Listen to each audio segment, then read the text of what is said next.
আমরা বাংলা রূপ দেখে নিলাম। এবার আমরা কি করব? এবার আমরা কনজুগেট করব, যে কোনো একটা ভার্ব নিব, ভার্ব নিয়ে কনজুগেট করার চেষ্টা করব। তো কনজুগেট করতে গেলে আমাদের কি করতে হবে? কনজুগেট করার জন্য আমাদেরকে প্রেজেন্ট কন্টিনিউয়াস এর ফর্মুলা শিখতে হবে। ওকে, প্রেজেন্ট কন্টিনিউয়াস এর স্ট্রাকচার শিখতে হবে। ওকে, স্ট্রাকচার কি? গঠন প্রণালী। আমি তিন ভাবে বলছি, ফর্মুলা বলেন, স্ট্রাকচার বলেন, গঠন প্রণালী বলেন। যে মানে বাক্যটা কিভাবে তৈরি করতে হয় এটা আমাদেরকে শিখতে হবে। ওকে, প্রেজেন্ট কন্টিনিউয়াস এর বাক্যটা কিভাবে তৈরি করতে হবে এটা আমাদেরকে শিখতে হবে। তো এটা শেখার জন্য আমাদের কি করতে হবে? আমাদেরকে ফর্মুলা জানতে হবে। ওকে, বা স্ট্রাকচার জানতে হবে। এটা জানার জন্য আমরা কি করব? আমরা ইস্তারে ভার্ব, ওকে, ইস্তারে ভার্বের প্রেজেন্টে শিখে নিব। এই যে দেখুন, ইস্তারে ভার্বের প্রেজেন্টে, ইস্তারে ভার্বের প্রেজেন্টে আমরা কেন শিখবো? ইস্তারে ভার্বের প্রেজেন্টে এই জন্য শিখবো, আমরা অক্সিলিয়ারি হিসেবে ব্যবহার করব। আপনারা যারা ইংরেজি জানেন, যারা প্রেজেন্ট কন্টিনিউয়াস এর কাজ সম্পর্কে জানেন, তারা জানেন যে প্রেজেন্ট কন্টিনিউয়াস এ অক্সিলিয়ারি ব্যবহার করতে হয়। এম ইজ আর, যেরকম I am going to home, বা I am eating, you are reading, you are studying, হ্যাঁ, বা ইউ আর কুইং। এখানে am is are present continuous ইংরেজি ভাষায় কি ব্যবহার করতে হয়? অক্সিলিয়ারি হিসেবে, সাহায্যকারী ভার্ব হিসেবে এম ইজ আর।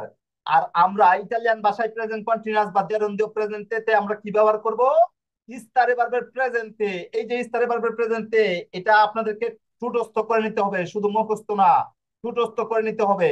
আমি বলেছিলাম যে ইটালিয়ান ভাষায় সবচেয়ে বেশি ব্যবহার হয় এসেরে ভার্ব, ইটালিয়ান ভাষায় সবচেয়ে বেশি ব্যবহার হয় আবেরে ভার্ব, ইটালিয়ান ভাষায় সবচেয়ে বেশি ব্যবহার হয়, তৃতীয় নাম্বারে ছিল ইস্তারে ভার্ব।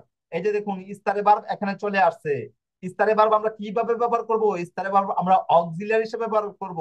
শুধু ইস্তারে ভার্ব ব্যবহার করলে হবে না, ইস্তারে মূল ভার্ব ব্যবহার করলে হবে না। আমরা যেহেতু প্রেজেন্ট কন্টিনিউয়াস এর কাজ করছি, এই জন্য আমরা ইস্তারে ভার্বকে আমরা প্রেজেন্ট কন্টিনিউয়াসে মানে এখানে কনজুগেট করে নিয়েছি, ঠিক আছে? ইস্তারে ভার্বকে আমরা কি করেছি? ইস্তারে ভার্বকে আমরা প্রেজেন্ট টেন্সে রূপান্তরিত করেছি, যদিও আমরা প্রেজেন্ট টেন্সের কাজ করি নাই, মানে সাধারণ বর্তমান কালের কাজ আমরা এখনো করি নাই।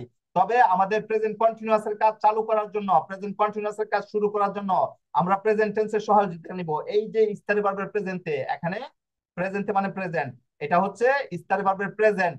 ওকে, সাধারণ বর্তমান, যেটা সাধারণ বর্তমানের কাজ আমরা এখনো করি নাই, আমরা আরো কয়েকটা টেন্স পরে করব। কিন্তু শুধু এই ইস্তারে বাদের সাধারণ বর্তমান কালটা আমরা শিখে নিব। একদম শিখলেই হবে না, ঠুটস্থ করে নিতে হবে, যেহেতু এটা আমরা অক্সিলারি হিসেবে ব্যবহার করব। ওকে, কথা ক্লিয়ার? স্ক্রিনশট দিয়ে দেন, দিয়ে হচ্ছে সামনে রাখার চেষ্টা করেন বা খাতায় লিখেন। আমি বলতেছি বা হচ্ছে আমাকে, আমার দিকে আপনারা কর্ণপাত করেন, আমাকে শোনার চেষ্টা করেন। আমি কিন্তু একটা বিষয় বারবার বলার চেষ্টা করছি, যদি আমি ক্লান্ত হচ্ছি, কিন্তু একটা একটা একটা বিষয় আমি বারবার ডেলিভারি দেওয়ার চেষ্টা করছি। ওকে, আমরা কি করব? আমরা ইস্তারে ভার্বের প্রেজেন্টে নিয়ে নিব। কেন? অক্সিলিয়ার হিসেবে, মানে আউজিলিয়ার হিসেবে। ইটালিয়ান ভাষায় যাকে বলা হয় আউজিলিয়ারে। ওকে, ইটালিয়ান ভাষায় যাকে বলা হয় আউজিলিয়ারে, আউজিলিয়ারে। ওকে, তো ইস্তারে ভার্বের প্রেজেন্টে আমরা অক্সিলিয়ার হিসেবে নিয়ে নিলাম। দেখুন, ইস্তারে ভার্বের প্রেজেন্টে কিরকম হবে? ইও এর ক্ষেত্রে ইস্ত। ইও কি? একটু আগে আমি বলেছিলাম যে পার্সন গুলো ভালোভাবে শিখতে হবে, কারণ প্রত্যেকটা বাক্যে পার্সনের কাজ রয়েছে। আপনি যদি পার্সন না শিখেন, তাহলে বাংলা থেকে ইটালিয়ান শিখতে পারবেন না। ওকে, ইটালিয়ান থেকে ইটালিয়ান যদি শিখেন, তাহলে আপনাকে পার্সন শিখার প্রয়োজন পড়বে না। বেশিরভাগ ক্ষেত্রে পার্সন, বেশিরভাগ টেন্সে পার্সন না ব্যবহার করে ওরা বাক্য তৈরি করবে। হ্যাঁ, কিন্তু দুই একটা টেন্স রয়েছে যেগুলোতে পার্সন ব্যবহার করতে হবে। ওকে, আর আমরা যেহেতু বাংলা থেকে শিখছি, এই জন্য পার্সন ব্যবহার করবোই। কারণ আমরা এইভাবে বলি নাই যে খাই, যাই, এভাবে বলি নাই। আমরা বলি আমি খাই, আমি যাই, আমি দেখি, আমি শুনি। ইংরেজি ভাষায় এবং বাংলা ভাষায় পার্সন ব্যবহার করে করে কথা বলে, এই জন্য আমাদেরকে পার্সন যুক্ত করতে হয়েছে। যখন আমরা ভালোভাবে ভাষা শিখে ফেলবো, তখন আমরা পার্সন বাদ দিয়ে দিতে পারবো। ওকে, আচ্ছা। তো ইয় মানে কি? আমি। আমি এর ক্ষেত্রে ইস্তারে ভার্বের প্রেজেন্টে কি হবে? ইস্ত। আমি এর ক্ষেত্রে ইস্তারে ভার্বের প্রেজেন্ট হবে ইস্ত। আরো সহজ করে দিচ্ছি, এই যে এস টি কমন নিয়ে নেন, লাস্টে কি রয়েছে? অ। এই যে এস টি কমন নিয়ে নেন, লাস্টে কি রয়েছে? আই। এই যে এস টি কমন নিয়ে নেন, লাস্টে কি আছে? আ। আচ্ছা, এটা হচ্ছে প্রেজেন্ট টেন্সের ক্ষেত্রে কাজ ব্যবহার করতে হবে। প্রেজেন্ট টেন্সের ফর্মুলা হচ্ছে অ, ই, আ, এগুলো। যাই হোক, আমরা যখন প্রেজেন্ট টেন্সের কাজ করব, তখন প্রেজেন্ট টেন্সে দেখবো, মানে সাধারণ বর্তমানের কাজ যখন করব। দেখুন, আমরা সহজে শিখে নিচ্ছি, অন্যদিকে আমরা নজর দিব না, আমি যেভাবে বলছি এভাবে শিখে নিন। ইয় ইস্ত ইস স্কুল, স্কুল থেকে আপনি ইস নেন, ইস্ত ত, তারপরে ইস তাই, ইস্তাই, হ্যাঁ তাই। তারপরে হচ্ছে লুই এবং লের ক্ষেত্রে ইস্তা, ইস্তা। এই নয়ের ক্ষেত্রে ইস্তি আমো, ইস্তি আমো।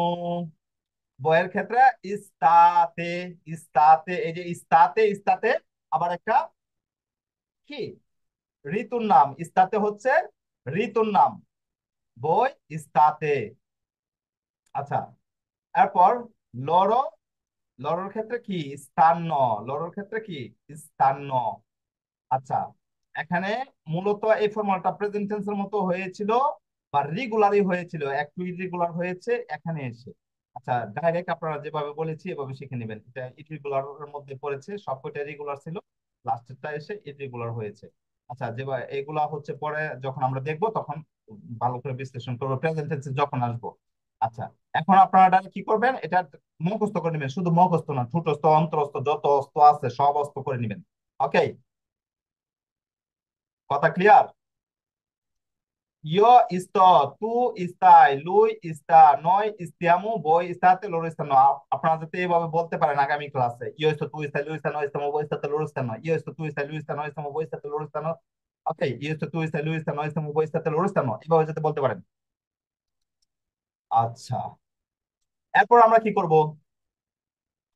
আমরা কি করলাম? আমরা প্রেজেন্ট কন্টিনিউয়াস এর বাংলা রূপ দেখে নিলাম। আমরা কি করলাম? প্রেজেন্ট কন্টিনিউয়াস এর অক্সিলিয়ারি মানে আউক্সিলিয়ারি দেখে নিলাম, সাহায্যকারী ভার্ব দেখে নিলাম। হ্যাঁ, এরপর কোনটা কিভাবে ব্যবহার করবো আমি বলছি, কিন্তু এই সাহায্যকারী ভার্বটা আমাদেরকে শিখতে হবে। এরপরে সহজ কিন্তু, এরপরে ইংরেজি ভাষায় যেরকম সাহায্যকারী ভার্ব শিখতে হয়, এম ইজ আর, যেরকম আই এম গোয়িং। তো এই যে ভার্বের শেষে আইএনজি যোগ করতে হয়, প্রেজেন্ট কন্টিনিউয়াস এর ক্ষেত্রে ইংরেজি ভাষায় কি করতে হয়? আইএনজি যোগ করতে হয়। যেরকম I am going, I am doing, you are eating, he is eating, এরকম। তো আইএনজি, আইএনজি ইংরেজি ভাষায় হচ্ছে আইএনজি প্রেজেন্ট কন্টিনিউয়াস এর ক্ষেত্রে ব্যবহার করতে হয়। আর ইটালিয়ান ভাষায় আমরা কি করব? ইটালিয়ান ভাষায় আমরা আন্দো এন্দো ব্যবহার করব। ওকে, ইটালিয়ান ভাষায় আমরা কি করব? ইটালিয়ান ভাষায় আমরা আন্দো এন্দো ব্যবহার করব। ওকে, কি ব্যবহার করব আমি দেখে লিখে দেখাচ্ছি, just a minute.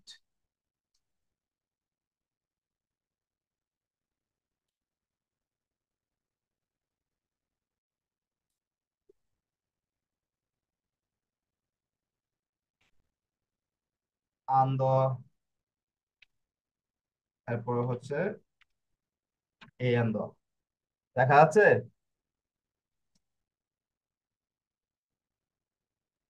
G sir. ওকে, আমরা ভার্বের শেষে ইংরেজি ভাষায় যেরকম আইএনজি ব্যবহার করেছি প্রেজেন্ট কন্টিনিউয়াস এর ক্ষেত্রে, হ্যাঁ, আর এখানে ইটালিয়ান ভাষায় জেরন্দ্র প্রেজেন্ট বা প্রেজেন্ট কন্টিনিউয়াস এর ক্ষেত্রে আমরা কি ব্যবহার করব? আমরা আন্দো এবং এন্দো ব্যবহার করব। ওকে, কথা ক্লিয়ার? আন্দো এবং এন্দো। এই আন্দোটা কখন ব্যবহার করব বা এন্দোটা কখন ব্যবহার করব? আমরা জানি যে ইটালিয়ান ভার্বগুলো শেষ হয় আরে এরে ইরে দিয়ে। আমরা জানি ইটালিয়ান ভার্বগুলো শেষ হয় আরে এরে ইরে দিয়ে। যদি কোনো ভার্ব আরে দিয়ে শেষ হয় সেক্ষেত্রে আমরা আন্দো ব্যবহার করব। ওকে, যদি কোনো ভার্ব আরে দিয়ে শেষ হয় সেক্ষেত্রে আমরা আন্দো ব্যবহার করব। আর যদি কোনো ভার্ব এরে দিয়ে শেষ হয় কিংবা ইরে দিয়ে শেষ হয় সেক্ষেত্রে আমরা এন্দো ব্যবহার করব। ওকে, কথা ক্লিয়ার? যদি উদাহরণ না দেখি তাহলে ক্লিয়ার হবে না। হ্যাঁ, আমাদেরকে এখন উদাহরণ দেখতে হবে। তো মূলত আমার কাজ শেষ, আমরা কি করব? প্রেজেন্ট কন্টিনিউয়াস এর বাংলা রূপ ধরবো। বাংলা রূপ ধরলে আমরা বুঝতে পারবো যে এটা প্রেজেন্ট কন্টিনিউয়াস এর কাজ। বাংলা রূপটা কি? বাংলা রূপটা হচ্ছে যদি দেখি কোন ক্রিয়া শেষে তেসি তেসো তেসে থাকে তাহলে আমরা বুঝে নেব যে এটা প্রেজেন্ট কন্টিনিউয়াস। তো প্রেজেন্ট কন্টিনিউয়াস যেটা আমরা বুঝতে পারলাম, এখন আমরা কি করব? এখন আমরা শিখবো যে প্রেজেন্ট কন্টিনিউয়াস এর অক্সিলিয়ারিটা কি, প্রেজেন্ট কন্টিনিউয়াস এর অক্সিলিয়ারিটা কি। প্রেজেন্ট কন্টিনিউয়াস এর অক্সিলিয়ারি হচ্ছে স্টার ভার্বের প্রেজেন্টে ইও স্তো, তুই স্তা, লুই স্তা, নই স্তা, বই স্তা, লরো স্তা, ন। আপনি যদি চান তাহলে পার্সন ব্যতীত কাজ করতে পারবেন, শুধু ইস্তো, ইস্তা, ইস্তা, ইস্তেমো, ইস্তাতে, ইস্তান্ন এভাবে বলতে পারবেন, কিন্তু আপনাদের জন্য কঠিন হয়ে যাবে। ওকে, ভাষা শিখতে অনেকটা সময় লেগে যাবে। তো এই জন্য আমি পার্সন সহ শিখাবো আপনাদেরকে। ইয়েছো তুই স্থায় লুই স্থান ওই স্থান বই স্থাতে লোর স্থান, এটা হচ্ছে প্রেজেন্ট কন্টিনিউয়াস এর অক্সিলিয়ারি। এরপরে হচ্ছে আন্দো এবং এন্দো। ওকে, আন্দো এবং এন্দো আমরা ব্যবহার করব, আন্দো এবং এন্দো ব্যবহার করব। আন্দো কখন? আন্দো হচ্ছে যদি কোনো ভার্ব আরে দিয়ে শেষ হয় তাহলে আন্দো, আর যদি কোনো ভার্ব এরে দিয়ে শেষ হয় তাহলে হচ্ছে এন্দো। এতটুকু পর্যন্ত বুঝতে পেরেছেন? জি স্যার, জি। ওকে, এবার আমরা উদাহরণ দেখব। আবার দেখাচ্ছি। এই যে আন্দো, আন্দো এবং এন্দ। ওকে, আন্দোটা কখন ব্যবহার করব? আন্দো ব্যবহার করব যদি কোনো ভার্বের শেষে আরে এরে ইরে আরে থাকে তাহলে আরে বাদ দিয়ে আমরা আন্দো ব্যবহার করব। আর যদি কোনো ভার্বের শেষে এরে থাকে এরে বাদ দিয়ে আমরা এন্দ ব্যবহার করব। এবং ইরে যদি থাকে সেক্ষেত্রে আমরা এন্দ ব্যবহার করব। আমি আবারও বলছি, দেখুন, এই যে আরে এরে ইরে, মূলত ভার্ব শেষ হয় কিভাবে? ভার্ব শেষ হয় তিন ভাবে, আরে এরে ইরে। ওকে, আরে এরে ইরে। তো আমরা কি করব? যদি কোনো ভার্ব আরে দিয়ে শেষ হয় সেক্ষেত্রে আমরা কি করব? আন্দো ব্যবহার করব। যদি কোনো ভার্ব আরে দিয়ে শেষ হয় সেক্ষেত্রে আমরা আন্দো ব্যবহার করব। আর এরে এবং ইরে দিয়ে শেষ হলে আমরা কি করব? আমরা এন্ডো ব্যবহার করব। এটা কিসের ক্ষেত্রে? প্রেজেন্ট কন্টিনিউয়াস বা জেরান্ডিও প্রেজেন্টের ক্ষেত্রে। ওকে, যদি কোনো ভার্ব আরে দিয়ে শেষ হয় আমরা আন্দো ব্যবহার করব, আর যদি কোনো ভার্ব এরে এবং ইরে দিয়ে শেষ হয় সেক্ষেত্রে আমরা এন্ডো ব্যবহার করব। এতটুকু ক্লিয়ার? এখন কথা হচ্ছে এই আরে বা এরে ইরে এগুলো কিভাবে বাদ দিব। চলুন দেখা যাক, একটু সামনে গেলে আমরা বুঝবো। আহ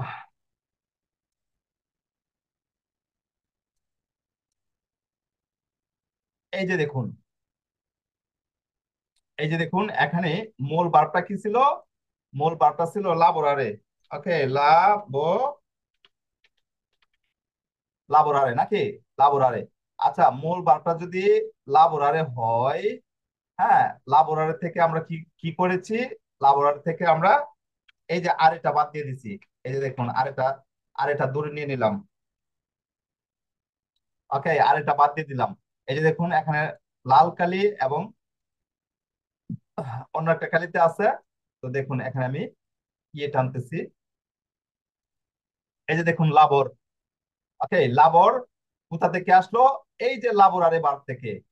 লাবোরারে থেকে আমরা কি করেছি? লাবোরারে থেকে আরে বাদ দিয়েছি আপনাদের বোঝার সুবিধার্থে। দেখুন এই যে আরেটা, আরেটা আমরা বাদ দিয়েছি। আরে বাদ দিয়ে কি করেছি? এই লাবর পর্যন্ত রেখেছি।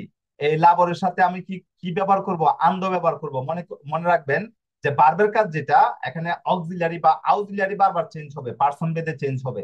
আউক্সিলারিটা পার্সন অনুযায়ী চেঞ্জ হবে, কিন্তু ভার্বের কাজ একবার যখন করে নিবেন প্রত্যেকটা এরকমই হবে। এই যে লাবর প্লাস আন্দ কি হলো? লাবোরান্দ। এই যে দেখুন, তুর ক্ষেত্রে এটা হবে লাবোরান্দ, সে এর ক্ষেত্রে লাবোরান্দই, নয়ের ক্ষেত্রে লাবোরান্দ, বইয়ের ক্ষেত্রে লাবোরান্দ, লোরের ক্ষেত্রে লাবোরান্দ। এখানে সব কয়টার ক্ষেত্রে লাবোরান্দ।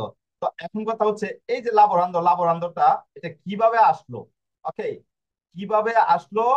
দেখুন, আমাদের মূল ভার্ব যেটা ছিল, মূল ভার্ব থেকে আমরা কি করেছি? মূল ভার্ব থেকে আমরা আর এটা বাদ দিয়ে দিয়েছি। ওকে, মূল ভার্ব থেকে আমরা আরে বাদ দিয়ে দিয়েছি। বুঝতে পেরেছেন? মূল ভার্ব ছিল লাবর, আরে এখান থেকে আমরা আরে বাদ দিলাম। আরে বাদ দিয়ে কি লাবর পর্যন্ত রাখলাম। আমাদের নিয়মটা কি? নিয়মটা হচ্ছে যদি কোনো ভার্বের শেষে আরে থাকে তাহলে আরে বাদ দিয়ে আমরা ফর্মুলা এড করবো। আমাদের ফর্মুলা কি? যদি কোনো ভার্ব আরে দিয়ে শেষ হয় সেক্ষেত্রে আন্দো ব্যবহার করব। যদি কোনো ভার্ব আরে দিয়ে শেষ হয় সেক্ষেত্রে আন্দো ব্যবহার করব। আর যদি কোনো ভার্ব এরে কিংবা ইরে দিয়ে শেষ হয় সেক্ষেত্রে আমরা এন্দো ব্যবহার করব।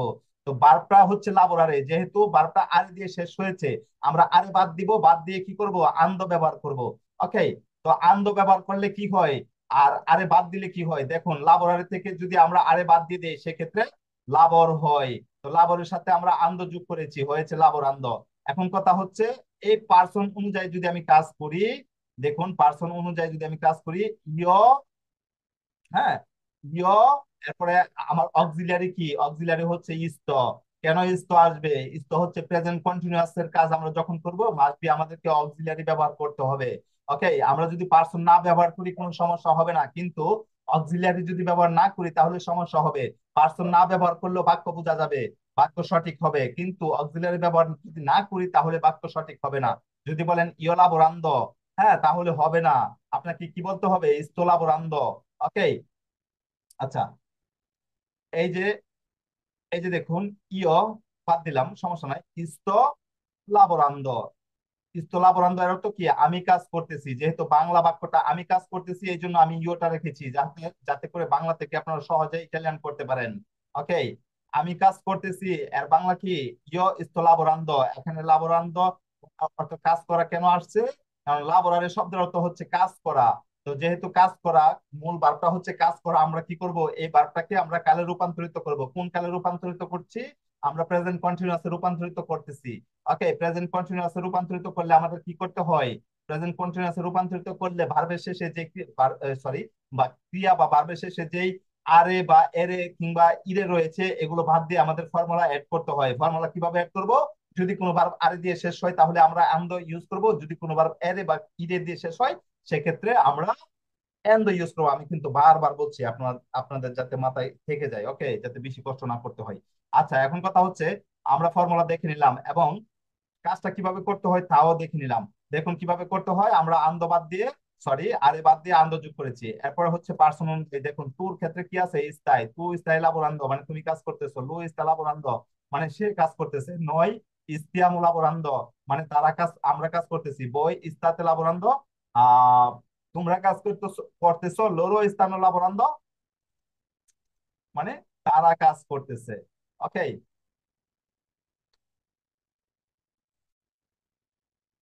আমি যেহেতু আজকে প্রথম ক্লাস, আমি হচ্ছে আরো একটু সহজ করার চেষ্টা করতেছি। এই যে দেখুন, এখানে বিভিন্ন ধরনের ভার্ব নিয়েছি। এই যে দেখুন, এটা হচ্ছে ইয় ইস্ত, এখানে পার্সন দেয় নাই। ইস্ত আন্দান্দ, এই যে এই ভার্বটা ছিল আন্দারে, আর এটা বাদ দিয়ে আন্দ যোগ করা হয়েছে, তাহলে কি হলো? আন্দান্দ মানে আমি যাইতেছি। এরপরে লাবোরারে থেকে এই যে লাবোরান্দ মানে তুমি কাজ করতেছো। এই যে স্থায়ী, স্থায়ী মানে তুমি, বোঝা যাচ্ছে না, এই জন্য ইয় তু, ইয় পার্সন বুঝে গেলে পরে হচ্ছে সবকিছু সহজ হবে। এই যে দেখুন, মান জানদ মানে ইস্তা, মান জানদ মানে কি? সে খাইতেছে। যদি এইভাবে বলেন তাহলে বুঝবে। ইস্তেমো ইস্তেমো পারলান্দ, এই দেখুন পার্লারে, বারটা ছিল পার্লারে, লাস্টে আরে ছিল, আরে বাদ দিয়ে আন্দ যোগ করা হয়েছে। ইস্তেমো পারলান্দ মানে আমরা কথা বলতেছি। কঠিন হয়ে যাবে, এই জন্য আমি যেভাবে শিখাচ্ছি এভাবে আগে শিখেন। ইস্তাতে প্রেন্দেন্দ মানে কি? তোমরা লইতেছো। এই যে প্রেন্দেরে হচ্ছে লওয়া। ইস্তান্ন দরমেন্দ মানে কি? তারা ঘুমাইতেছে।